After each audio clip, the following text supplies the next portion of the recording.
Hello student, आशा करते हैं आप सभी की प्रिपरेशन काफी अच्छी चल रही है और आप सभी बच्चे सुपर एक्साइटेड हैं अपनी मैनेजमेंट की जर्नी शुरू करने के लिए।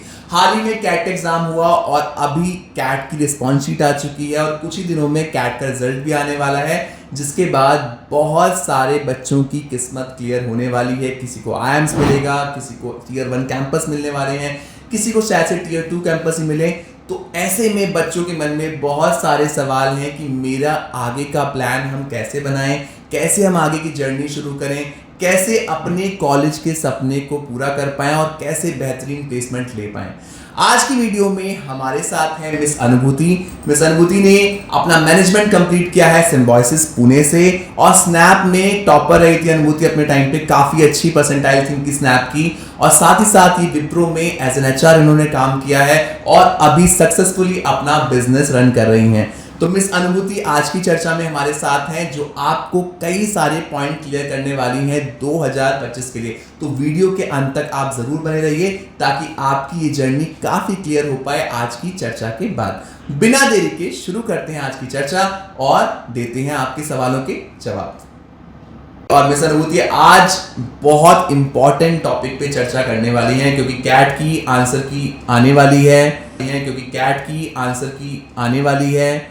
अभी रिस्पॉन्स शीट आ चुकी है। कैट देने के बाद कुछ बच्चे हमारे बहुत खुश हैं, तो कुछ कम खुश हैं, तो कुछ बिल्कुल भी खुश नहीं हैं। तो हम तीनों ही कैटेगरी बच्चों को आज की वीडियो में कई सारे पॉइंट्स पे क्लैरिटी देने वाले हैं। तो पहला अनुभूति मैं पूछना चाहूँगा, उन बच्चों को आप क्या सलाह देना चाहेंगी जिनका बहुत अच्छा गया कैट? पहले तो उन बच्चों को कंग्रेचुलेशन। उनको आप क्या सलाह देना चाहेंगे क्योंकि इस टाइम पे उन्हें बहुत सतर्क रहने की जरूरत है? बहुत कंसाइज में, क्योंकि अभी बहुत सारी इन्फॉर्मेशन है, बहुत सारी रिसोर्सेज से मैं बिल्कुल कंसाइज टिप्स दूंगी। सबसे पहले तो अगर आपका बहुत अच्छा गया है, बहुत अच्छी बात है, लेकिन फॉर्म फिलिंग को बिल्कुल भी हल्के में नहीं लेना है आपने। फॉर्म्स आपके फिल्ड आउट होने चाहिए, जितने भी आप टारगेट कर रहे हैं टियर 1 कॉलेजेस।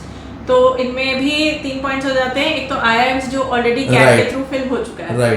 कुछ आईआईएम्स ऐसे जिनके अलग से फॉर्म रिलीज होते हैं, उनका ध्यान रखना है आपको, बुलेटिन्स फॉलो करो। और तीसरा, जितने भी बाकी टॉप टियर के कॉलेजेस हैं उनकी डेडलाइंस का आपने ध्यान रखना है कि अब जो कॉलेज टारगेट कर रहे हैं एटलीस्ट उसके फॉर्म फिलिंग की वजह से आप ना रह जाए। राइट, मतलब फॉर्म फिलिंग पे आपको बहुत पैनी नजर रखनी है। आईएम्स में कुछ आईएम्स ऐसे हैं जिनका सेपरेट फॉर्म फिलअप करना पड़ सकता है आपको, साथ ही साथ टियर 1 कैंपस के लिए भी आपको अलग से फॉर्म फिलअप करना पड़ेगा।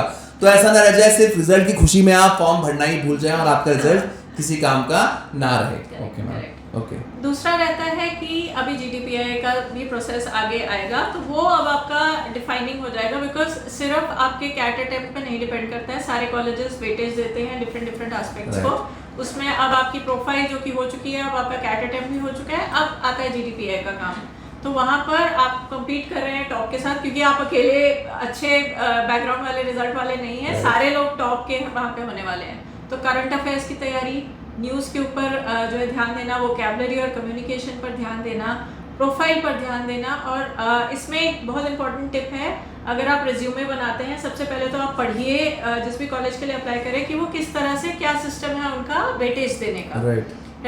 अगर आप टेक बैकग्राउंड से, नॉन टेक बैकग्राउंड से, विमेन, मैन, बहुत सारे डिफरेंट फैक्टर्स होते हैं, वर्क एक्स वाले हैं, नहीं है। तो उस हिसाब से जब आप रिज्यूमे अपना बनाते हैं तो कुछ भी झूठ उस पर मत लिखिएगा। छोटी से छोटी चीज़, यहाँ तक कि आपके हॉबीज़ और इंटरेस्ट में भी कुछ झूठ नहीं, क्योंकि वो किसी भी पॉइंट पे आपको ग्रिल कर सकते हैं, आपको पूछ सकते हैं सवाल। तो जो भी आप अपने रिज्यूमे पर डालते हैं, आपको बहुत ज़रूरी है कि सब पता हो कि आपने सही इन्फॉर्मेशन डाली ताकि आप उसको जस्टिफाई कर सकें। यानी किला फतेह सिर्फ आपके रिजल्ट के बेसिस पे नहीं होगा, आगे जंग बहुत बड़ी बची हुई है। आपका जीडीपीआई बहुत अच्छा जाना चाहिए, जिसके लिए मैम ने बताया आपको कि आपको पढ़ना बहुत जरूरी है। करंट अफेयर्स में आपको पूरी नॉलेज होनी चाहिए, प्लस आपको अपनी प्रोफाइल पे पूरा ध्यान देना है और अपनी प्रोफाइल के साथ चिपके रहना है और जो पॉइंट्स आपने रखे हैं उसको सच्चाई के साथ आपको इंटरव्यू के सामने रखना है। Okay. और तीसरा ये है कि अगर आपने साथ में और भी एंट्रेंस एग्जाम भरे हुए हैं तो आप उनको बिल्कुल वो अबैंडन मत कीजिए।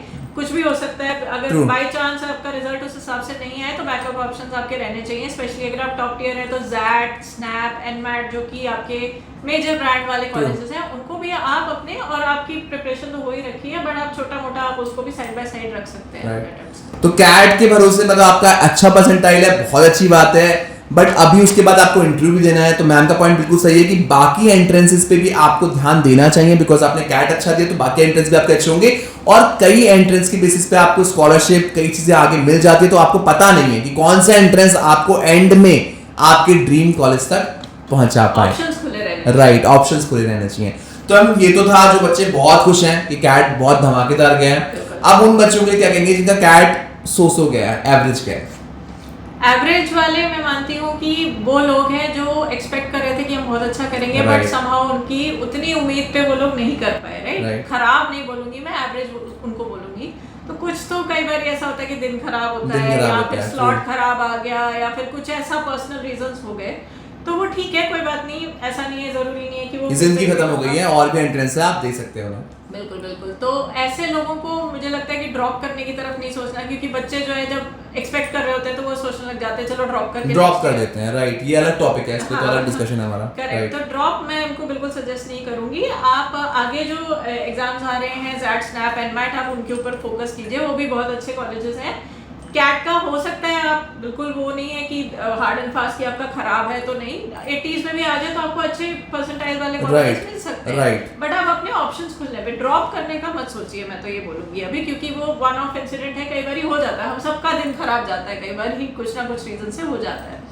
अगर आप एवरेज हैं इन द सेंस कि आपको पता लगा है कि आपकी प्रिपरेशन में कुछ खराबी थी, या आपने इस बारी थोड़ा बहुत अटेम्प्ट करा और मतलब कुछ टाइम के लिए प्रिपेयर करा, उस हिसाब से आपको लगा कि हाँ मेरा अच्छा चलेगा, नेक्स्ट ईयर मैं छोड़ूंगा या छोड़ूंगी तो मेरे को बहुत अच्छा इससे रिजल्ट मिल सकता है। आपके पास कुछ प्लान बन रहा है दिमाग में कि ठीक है इस साल अगर मैं अप्रोच करता हूँ या करती हूँ तो इस तरह से अप्रोच किया जा सकता है।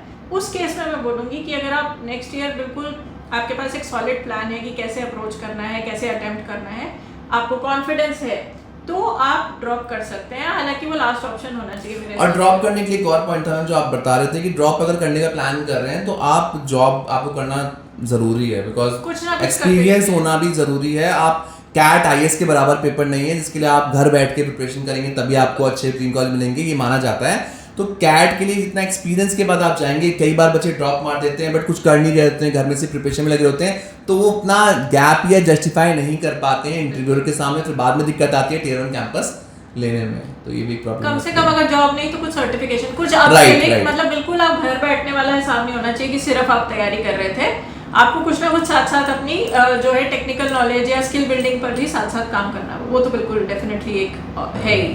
और ऐसे लोग जिनका एवरेज किया है उनको भी मैं यही बोलूँगी, ड्रॉप का डिसीजन आप डेफिनेटली रख सकते हैं एज एन ऑप्शन, बट आप साइड बाय साइड बाकी के एंट्रेंसेस को भी राइट, क्योंकि अभी जंग खत्म नहीं हुई है, बहुत सारे एंट्रेंस आने वाले हैं, जैट, सीमेट, स्नैप, बहुत सारे एंट्रेंस आने वाले हैं जो आपकी अपने ड्रीम कॉलेज तक के सफर को पहुंचाने में आपकी मदद कर सकते हैं। तो आप बिल्कुल भी दिल छोटा मत कीजिए, ये तो हम भी कहेंगे आपसे, आपके पास अभी भी मौका है अच्छा परफॉर्म करने का। अपने कैट के आप उसको लेकर के एक्सपीरियंस को उसके ऊपर बिल्ड कर सकते हैं आगे के एग्जाम्स। राइट।